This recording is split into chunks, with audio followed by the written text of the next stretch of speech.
It is so beyond powerful to have a space that you can come into and feel absolutely filled and held in the presence of God.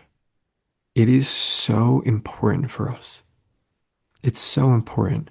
And I really think that's one of the beautiful things about like this kind of uptick in more of like people getting into more like traditional forms of religion and things like this, because that can be found there. And for me, that is one of the elements to my spaces that I'm so grateful to God and so like it is the thing that fulfills me the absolute most to create a space where people can feel that actual relational presence to God. And we could say, the way I frame it, it's actually experiencing truth. Because that love that you feel in the presence of God is what you actually are. That's actually our true nature. And that's actually always God's expression towards us, as us, in us.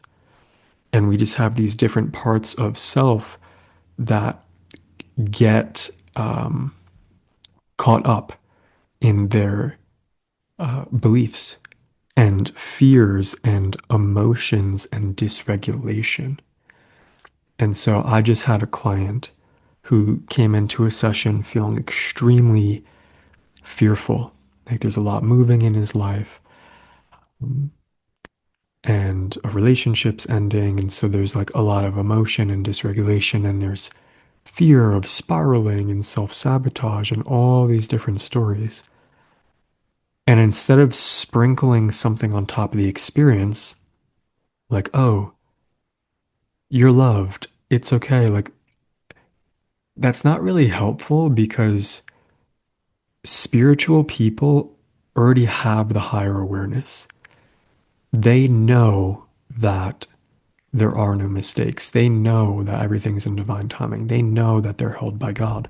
But when you're dysregulated, when you're really emotional, when your stuff is activated, when your fear comes up, all that stuff goes out the window. And your thoughts mirror the quality of your nervous system state. And so all of that anxiety and dysregulation and survival stress in the body, we experience as the thoughts. And that blocks us from truth, which is the presence of God, which is that we are held, that we are loved always, in always.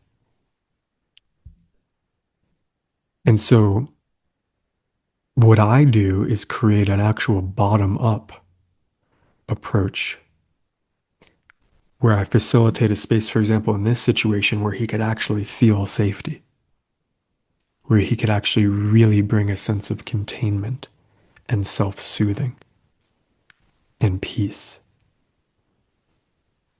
And then from that place, can we actually orient from there towards God?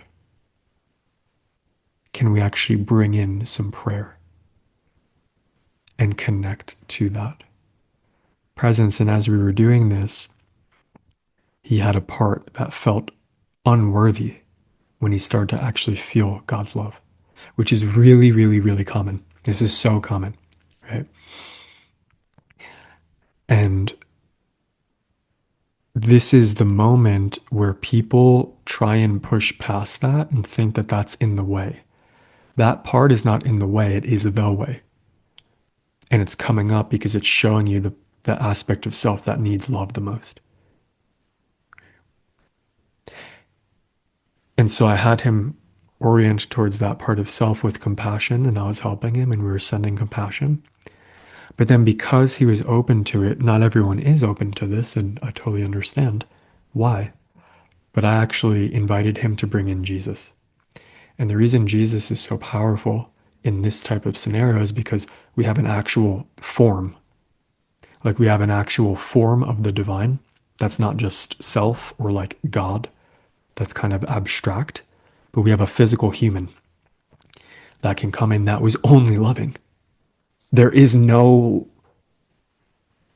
like fear of like, oh, is Jesus going to yell at me or something? Like that's not his nature.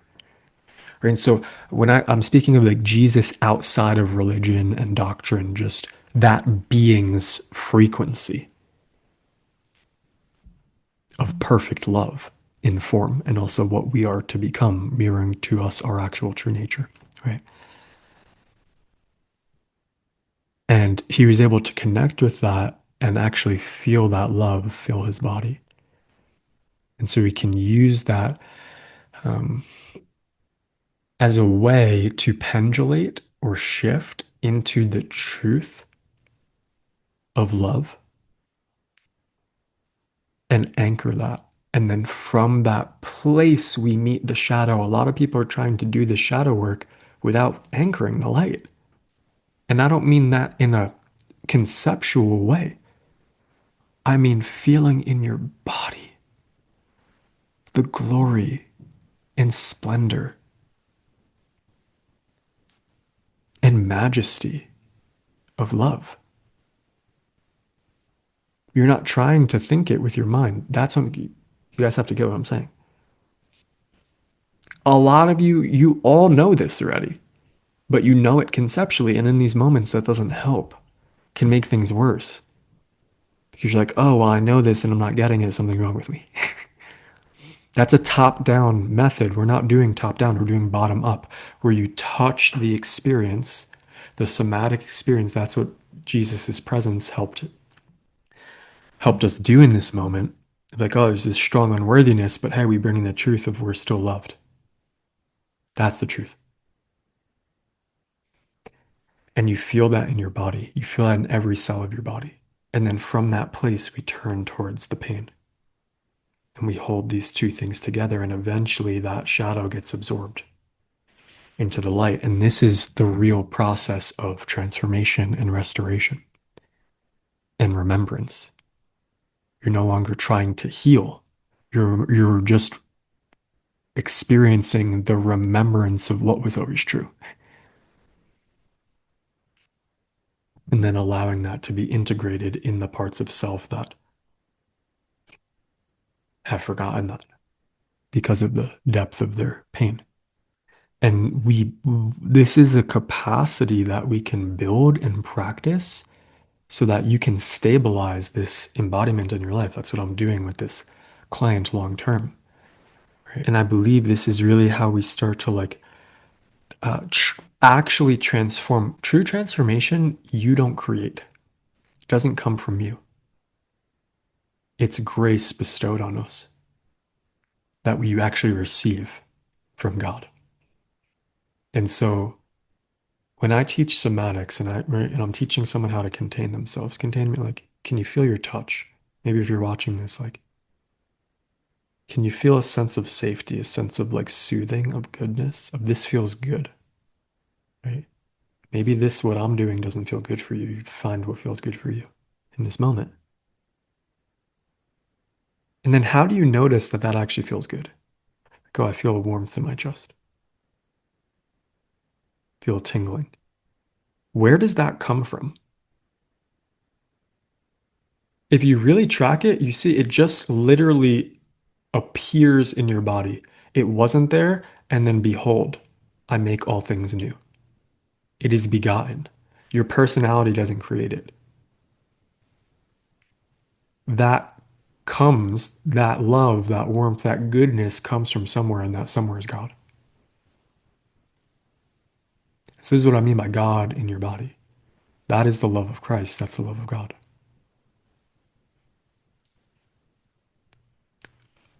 Manifesting in us. And so you use that as a somatic reference point. God is not only with you, God's in you as you're experiencing what you're experiencing. That's the truth. And we practice this, and I promise you, this transforms you. This is what transforms you. Not cathartic emotional release, not your journaling practice, not, the visualization. And the manifestation, all that stuff's beautiful. It all has its place. Please continue doing it if it supports you. The type of transformation I'm talking about is realizing your own, the fulfillment of your true nature, that you are complete, whole, and loved, not as a concept, that you feel that peace and glory in your body. And when that happens, it starts to transform everything because you no longer have to live in fear. You no longer have to try and control every part of your life. Even when stuff happens externally, you can feel the trust. You can feel that deep trust. You no longer have to overcompensate and perform to cover up the part of you that feels unworthy and unlovable and try and get everyone to like you and try and get that person to choose you and try and achieve this thing so that you feel successful and good and enough. All of that disappears in this moment. So I want to offer you this prayer that I love. And before I do that, for those of you who are interested in this type of work, this is what I do. Like, this is what's actually happening inside of my sessions and containers. So if you're wanting to be immersed in this frequency, I invite you to join us in one of those containers. But I just want to read you a couple sentences as a way to connect to the essence and the frequency of what we're touching here, because it really captures the safety. So this is Psalm 23. The Lord is my shepherd. I shall not be in want. He makes me lie down in green pastures. He leads me beside gentle waters. He restores my soul. He guides me in paths of righteousness for his name's sake. Even though I walk through the valley of the shadow of death, I shall fear no evil, for you are with me. Thy rod and staff comfort me. You prepare a table before me and anoint my head with oil. Surely goodness and love will follow me all the days of my life. So my prayer is that that frequency touches you and stays with you. And if something came up with that, that's perfect. That's what needs to happen, right? And this is the work or unconditioning of allowing ourselves to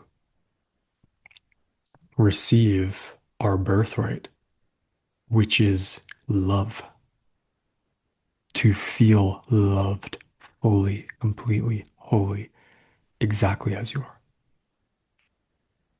And that's what I'm in service to. And I hope this served you today in this moment. God bless you.